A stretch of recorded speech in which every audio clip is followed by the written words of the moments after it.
सीधा आपको लेकर चलेंगे देहरादून, जहां अखिल भारतीय वन खेलकूद प्रतियोगिता 2025 का आयोजन किया गया है और 28वीं खेलकूद प्रतियोगिता कार्यक्रम को संबोधित कर रहे हैं मुख्यमंत्री पुष्कर सिंह धामी। देखिए। और पूरे वन विभाग की टीम का बहुत आभार करता हूं और आपका भी विशेष रूप से आभार करता हूं। साथ ही इस अवसर पर सभी आयोजकों को इस शानदार आयोजन के लिए मैं बहुत उनको शुभकामनाएं देता हूँ।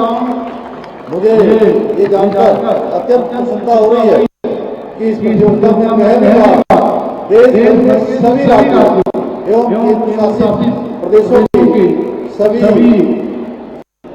42 के लगभग 3,990 से भी अधिक खिलाड़ी प्रतिभाग कर रहे हैं। साथ ही इसमें 700 से अधिक महिला खिलाड़ी भी भाग ले रही हैं। मैं आप सभी प्रतिभागियों को अपनी ओर से हार्दिक शुभकामनाएं देता हूं और कामना करता हूं कि आप सभी अपने उत्कृष्ट प्रदर्शन से अपने अपने राज्यों का नाम रोशन कर खेल जगत में एक नई पहचान स्थापित करेंगे। साथियों, खेल केवल शारीरिक तंदुरुस्ती का माध्यम नहीं है, बल्कि ये हमारे व्यक्तित्व के समग्र विकास का भी आधार है। खेल हमें अनुशासन सिखाते हैं, टीम वर्क की भावना को मजबूत करते हैं और कठिन परिस्थितियों में भी संघर्ष करने की प्रेरणा देते हैं। यही खेल भावना में जीवन के प्रत्येक क्षेत्र में उत्कृष्टता प्राप्त करने के लिए और देश व समाज के प्रति अपनी जिम्मेदारियों को पूरी निष्ठा के साथ निभाने का संबल प्रदान करती है। साथियों, आप सभी के कंधों पर देश की अमूल्य वन संपदा के संरक्षण और संवर्धन की बहुत महत्वपूर्ण जिम्मेदारी है। आपके प्रयासों से ही हमारे जंगल हरे भरे बन गए, वन्य जीव सुरक्षित रहते हैं और आने वाली पीढ़ियों के लिए पर्यावरण संतुलन का भी बना रहता है। इसलिए मेरा मानना है कि आप सभी का फिट रहना बहुत आवश्यक है। जैसा हम सब ने देखा, अभी जब आप यहाँ इस मंच के सामने से निकल रहे थे, आप सबके द्वारा अपनी अपनी टीमों के साथ यहाँ पर अपना प्रदर्शन किया जा रहा था, तो हमने देखा कि एक से बढ़कर एक फिटनेस के अगर ब्रांड एम्बेसडर कोई है तो मुझे कहने में कोई अतिशयोक्ति नहीं है कि आप सबके सब हमारे फिटनेस के एम्बेसडर हैं।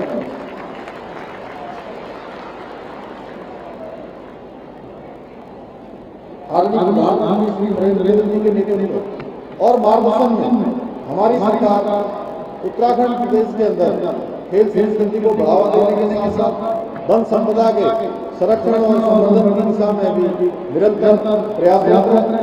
हमारी सरकार के द्वारा राज्य में स्पोर्ट्स लीगेसी की प्लान के अंतर्गत 8 शहरों में 23 खेल अकादमियों स्थापित करने की दिशा में भी हम काम कर रहे हैं।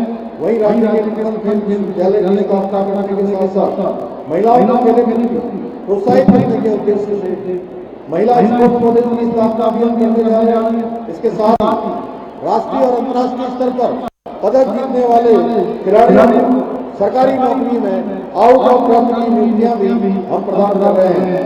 यही नहीं, हमारी सरकार राज्य के उत्कृष्ट खिलाड़ियों को 50 लाख रुपए के सम्मान राशि प्रदान कर उनकी प्रतिभा और उनके परिश्रम का सम्मान कर रही है। साथ ही में हमने देश का गौरव बढ़ाने वाली वर्ल्ड कप विजेता महिला क्रिकेट टीम की सदस्य हमारे राज्य की बेटी स्नेहा राणा को 50 लाख रुपए की धनराशि प्रदान करने की घोषणा की है। इतना ही नहीं, इसी वर्ष हमने राज्य में 38वें राष्ट्रीय खेलों का भव्य सफल आयोजन कर उत्तराखंड को देवभूमि के साथ साथ खेल भूमि के रूप में भी स्थापित करने का मार्ग किया है। इन खेलों में उत्तराखंड के खिलाड़ियों ने पहली बार 103 पदक जीतकर राष्ट्रीय खेलों में 7वां स्थान प्राप्त कर एक नया इतिहास बनाने का काम किया है। हमने पर्यावरण के प्रति अपनी प्रतिबद्धता को निभाते हुए राष्ट्रीय खेलों को ग्रीन गेम्स की थीम पर आयोजन किया, जिसमें उपयोग की जाने वाली सभी सामग्रियां जैसे पदक, ट्रॉफियां और सजावटी वस्तुएं ई-बोर्ड की वेस्ट और रिसाइक्लिंग मटेरियल से तैयार की गई।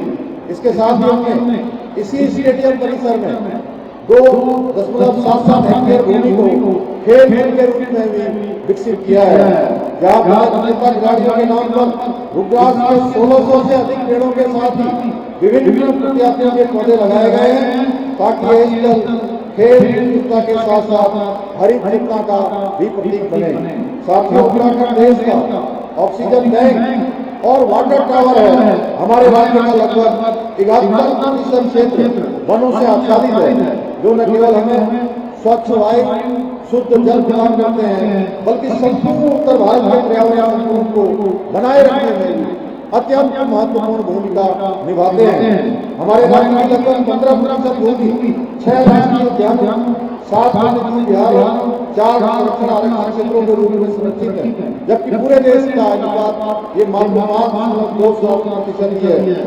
एशिया के पहले राष्ट्रीय उद्यान Jim Corbett national park, Rajaji national park में बाघों सहित अन्य जानवरों को देखने के लिए हजारों पर्यटक प्रतिवर्ष देवभूमि उत्तराखंड आते हैं। उनकी सुविधाओं को ध्यान रखने के साथ साथ